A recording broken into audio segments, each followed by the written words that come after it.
Hi students, welcome to IK engineering academy Trichy. இப்போ இந்த வீடியோவில் என்ன பார்க்க போகிறோம் அப்படின்னா, ஜென்ரலாக எல்லாருமே இப்போ ஒரு பரபரப்பாக பேசிகிட்டு இருக்க டிஎன்பி டெக்னிக்கல் அசிஸ்டன்ட் எக்ஸாம் வந்துருச்சு. இப்போ ஃபீல்டு அசிஸ்டன்ட் எக்ஸாம் வருமானு சொல்லிட்டு நிறையா ஸ்டூடெண்ட்ஸ் கால் பண்ணியிருக்கிறீங்க. ஸோ இப்போ அனௌன்ஸ்மெண்ட்டும் வந்துட்டுருக்கு. ஸோ அது வருமா, பாசிபிள் இருக்கா அப்படிங்கிறத இந்த வீடியோவில் பார்க்க போகிறோம். ஏன்னா ஃபீல்டு அசிஸ்டன்ட்ன்றது எப்படி பார்த்தாலும் நம்ம இந்த எக்ஸாமோட வந்திருக்கணும். ஸோ இப்போ லேட்டாக வருது. டிஎன்பிசியும் பார்த்தீங்கன்னா இப்போ சிடிஎஸ்சி இன்ஜினியரிங் ஃபஸ்ட்டு இன்டர்வியூ முடித்தாங்க, இன்டர்வியூ முடித்தாங்க, இப்போ இன்டர்வியூ டிப்ளமோ ஐடிஐ முடிச்சிட்டாங்க. இப்போ எப்படி கொடுப்பாங்க? ஸோ இதில் தான் இப்போ ஒரு சிக்கல் இருக்குது. ஸோ அதனால் வேகன்சிஸ் 1800 வருதுன்னு சொல்கிறாங்களே கவர்மெண்ட்டு, அது வருமா அப்படின்னு பார்த்தோன்னா, ஸோ வேகன்சிஸ் பொறுத்த வரைக்கும் 1800 மினிமம் கம்பல்சரி வந்துடும்.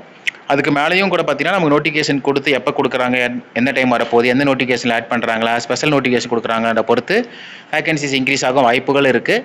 ஸோ 1800 கம்பல்சரி வேகன்சி இருக்குது. எக்ஸாம் டேட்டு பார்த்தீங்கன்னா இப்போ அதில் தான் கொஞ்சம் கன்ஃபியூசஸ் இருக்குது. ஏற்கனவே பார்த்தீங்கன்னா 2025 இப்போ எல்லா நோட்டிஃபிகேஷனுமே வந்துருச்சு. ஸோ இப்போ எதில் வரும் அப்படிங்கிறதான் இப்போ நமக்கு தெரியல.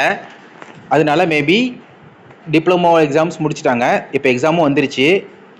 அதனால் இப்போ வந்து ஒன்று ஸ்பெஷல் நோட்டிஃபிகேஷன் வருமா, இல்லை 2026 வரதை ஆட் பண்ணுறாங்களா அப்படிங்கிறது தெரில. இல்லை 2026 வந்தது அப்படின்னா நமக்கு ரொம்ப டூ மச் லேட் ஆகும். அடுத்த வருஷம் இந்நேரம் தான் கிட்டத்தட்ட எக்ஸாம் வர மாதிரி இருக்கும். ஸோ அது வரைக்கும் வெயிட் பண்ணுவாங்களான்னு தெரியல. ஸோ அதனால பார்த்தீங்க அப்படின்னா இந்த எக்ஸாம்ஸ் எப்படி கொடுக்கலாம் அப்படின்னா மேபி ஒரு ஸ்பெஷல் நோட்டிஃபிகேஷனாக கொடுக்க வாய்ப்புகள் இருக்குது. அதனால் அப்படி வந்தால் மட்டும் தான் நமக்கு இம்மிடியேட்டாக வர வாய்ப்புகள் இருக்குது. அடுத்து பார்த்தீங்கன்னா ஏன்னா டெக்னிக்கல் அசிஸ்டண்ட்டே ரொம்ப நாளாக இழுத்துருச்சு, நடுவில் ஆட் பண்ணாங்க, தூக்குனாங்க, பட் இந்த வருஷம் தான் வந்தது. ஸோ அதே மாதிரி பார்க்குறப்ப நம்ம இதுக்கு வந்து ஒரு ஸ்பெஷல் நோட்டிஃபிகேஷனாக வெயிட் பண்ணுறோம். அடுத்து குவாலிஃபிகேஷன் என்ன வரும், குவாலிஃபிகேஷன் பொறுத்த வரைக்கும் ஃபீல்டு அசிஸ்டன்ட், டெக்னிக்கல் அசிஸ்டன்ட், டிப்ளமோங்கிறப்ப இது ஐடிஐ லெவலில் தான் வரலாம் இருக்கும். ஸோ ஐடிஐனா யார் எலிஜிபிள் வருவாங்க, ஸோ அது வந்து எது கொடுப்பாங்க அப்படிங்கிறது நமக்கு தெரியல. ஸோ ஃபீல்டு அசிஸ்டன்ட் எலக்ட்ரானிக்ஸா, இல்லை ஐடிஐயில் எல்லா விங்கும் கொடுக்க போகிறாங்களா, இல்லை சர்டிஃபிகேட்ஸ் இருக்கா, இல்லை என்ன கண்டிஷன்ஸ் இருக்கான்றது நமக்கு தெரியாது. அதனால் அது வந்த பிறகு நம்ம ஓரளவு கிளாரிட்டி இருக்கும். பட் ஐடிஐங்கிறது இருக்கலாம், அப்புறம் டிப்ளமோ பி வரைக்கும் எலிஜிபிள் வர வாய்ப்புகள் இருக்குது.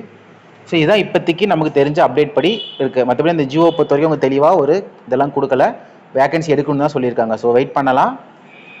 கண்டிப்பாக இதுக்கு வெயிட் பண்ணுற ஸ்டூடெண்ட்ஸ் நிறைய பேர் இருக்கிறீங்க. ஸோ வந்தால் கண்டிப்பாக உங்களுக்கு ஒரு நல்ல ஆப்பர்ச்சுனிட்டியாக இருக்கும்.